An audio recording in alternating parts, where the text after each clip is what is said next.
మనమే చేశామన్నా ఒక చిన్న తప్పు, మనమే చెప్పేశామన్నా ఒక చిన్న మాట, మనం నమ్మిన వారే మన దుఃఖానికి కారణమయ్యారు.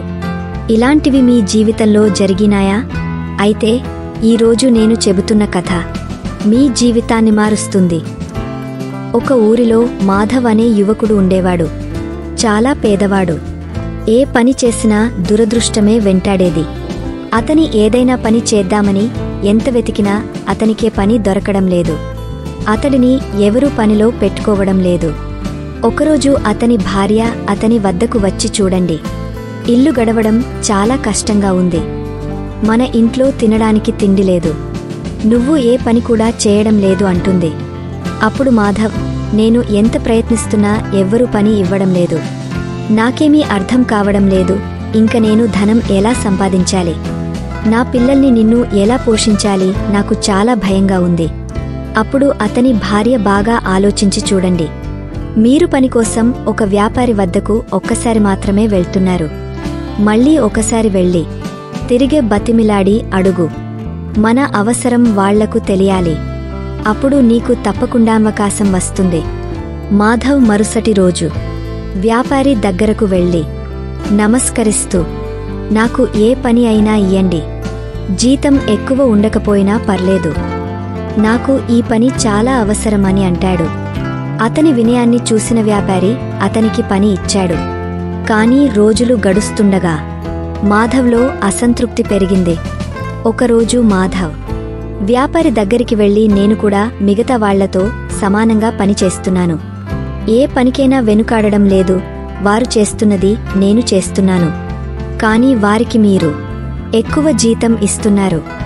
నాకు చాలా తక్కువగా ఇస్తున్నారు ఎందుకు అని అడుగుతాడు. చూడు మాధవ్, నాకు పనివాడు అవసరం లేదు. కానీ నీకు మాత్రం ఈ పని అవసరం.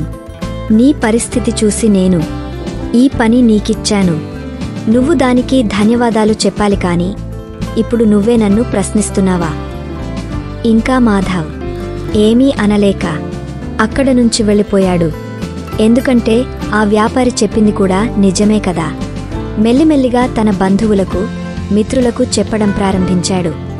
మా వ్యాపారి అందరికీ ఒకలాగా వేతనం ఇవ్వడం లేదు. నేను ఎంత పని చేసినా నాకు చాలా తక్కువ వేతనం ఇస్తున్నాడు. మా వ్యాపారి మంచివాడు కాదు అంటూ అందరికీ చెప్పుకుని తిరిగేవాడు. మిగతా వారికంటే ఎక్కువ పని చేస్తూ తన బాధను మనసులో దాచుకుని మాధవ్ మౌనంగా రోజులు గడిపాడు. మిగతా వారికంటే ఎక్కువ పనిని మాధవ్తోనే చేపించేవాడు. కానీ జీతం మాత్రం అందరికంటే తక్కువగా ఇచ్చేవాడు. విలువలేని చోట నేను పని చేయను. ఎంత పని చేసినా గుర్తింపు లేదు, జీతం లేదు. ఆక్రోశంతో పని మానేశాడు. మళ్లీ మొదటిలా ఇంట్లోనే ఉండిపోయాడు మాధవ్. ఇల్లు గడవడం కష్టంగా మారింది. బంధువులను, మిత్రులను సహాయం చేయమని అడుగుతాడు. కాని ఎవరు సహాయం చేయరు. అందరూ అతని తప్పించుకుని తిరుగుతారు. అందరూ అతని ముందు అతని పరిస్థితిని చూసి జాలి పడినట్టుగా నటించేవారు. కాని అతని వెనుకాల మాత్రం, వీడు మూర్ఖుడు, పని వదిలేసి ఇంట్లో కూర్చుంటున్నాడు. తినడానికి తిండి కూడా సరిగ్గా లేదు. ఇప్పుడు మనం వీడికి అప్పుగా ఇచ్చినా వాటిని తిరిగి తీర్చలేడు. అందరూ మాధవ్ ఇంటికి వచ్చి గొప్పగా మాటలు చెప్పేవారే కాని ఎవరు సహాయం మాత్రం చేయడం లేదు. ఈ లోకల్లో మాటలు చెప్పేవారు చాలామంది ఉంటారు. కానీ ఏదైనా కష్టం వస్తే మాత్రం ఆదుకోవడానికి మేమున్నాం అంటూ ఎవరు సహాయం చేయడానికి మాత్రం ముందుకు రారు. ఇలా కొంతకాలం గడిచిపోయింది. ఒకరోజు పక్క ఊరిలో ఒక గురువును కలవడానికి వెళ్ళాడు. ఆయన పాదాలకు నమస్కరించి తన జీవితంలో జరిగినవన్నీ ఆయనకు వివరించాడు. అప్పుడు సాధువు చిన్నగా నవ్వుతూ ఇలా అన్నాడు, నీకు తెలివి ఉంటే ఎన్ని సమస్యలు వచ్చినా నువ్వు అవి తట్టుకోగలిగేవాడివి. కాని నీవు అవివేకంతో నడిచిన దారిలో ముళ్ళు వేసుకున్నావు. ఈరోజు నేను నీకు అత్యంత విలువైన ప్రతి మనిషి జీవితానికి ఉపయోగపడే 7 విషయాలు చెబుతాను. వాటి గురించి ఎట్టి పరిస్థితుల్లోనూ ఎవరికీ చెప్పకూడదు. ఇవి నీ జీవితాన్ని మార్చే రహస్యాలు. వాటిని అనుసరిస్తూ నీవు నీ జీవితాన్ని కొత్తగా తీర్చిదిద్దుకోగలవు. 1 నీ బలహీనతలను. ఎందుకంటే ప్రపంచం మెత్తగా కనిపించినా చాలామంది నీ బలహీనతల్ని తమ బలం చేసుకుంటారు. ఎవరైనా వినగలరేమో అన్న నమ్మకంతో చెప్పినా నీ మనసు బాధ వాళ్లకో ఆటగా మారుతుంది. 2 నీ కుటుంబ సమస్యలు. ప్రతి ఇంటిలోనూ సమస్యలు ఉంటాయి. కాని అవి బయటకి చెప్పినప్పుడు నీ ఇంటి గౌరవం నశించుతుంది.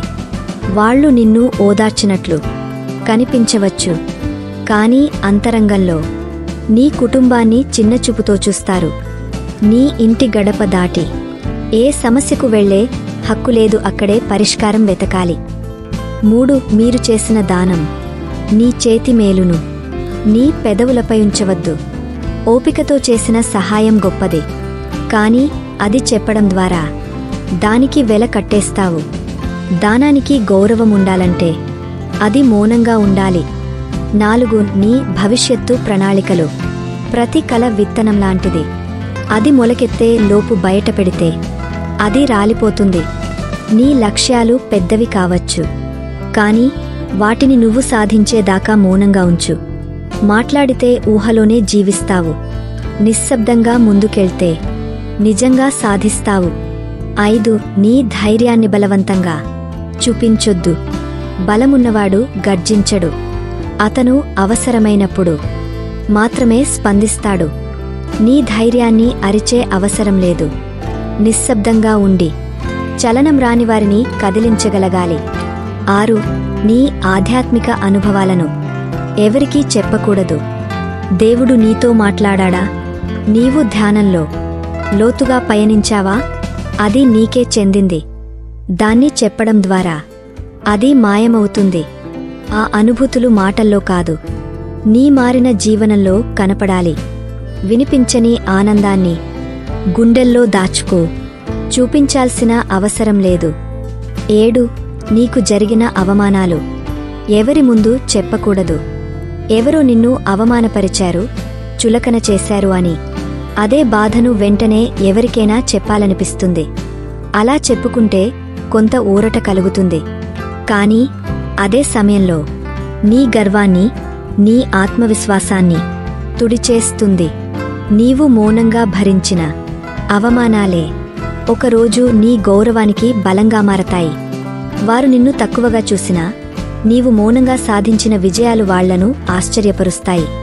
గురువుగారు చెప్పిన మాటలు విన్న మాధవ్ గురువుగారికి నమస్కరించి అక్కడి నుండి తన ఇంటికి వెళ్ళిపోయాడు. ఇటువంటి మంచి వీడియోస్ కొరకు మా ఛానల్ని ప్లీజ్ లైక్, షేర్, సబ్స్క్రైబ్ చేయండి. మరిన్ని వీడియోస్ కొరకు మాకు ఇన్స్పిరేషన్గా ఉంటుంది.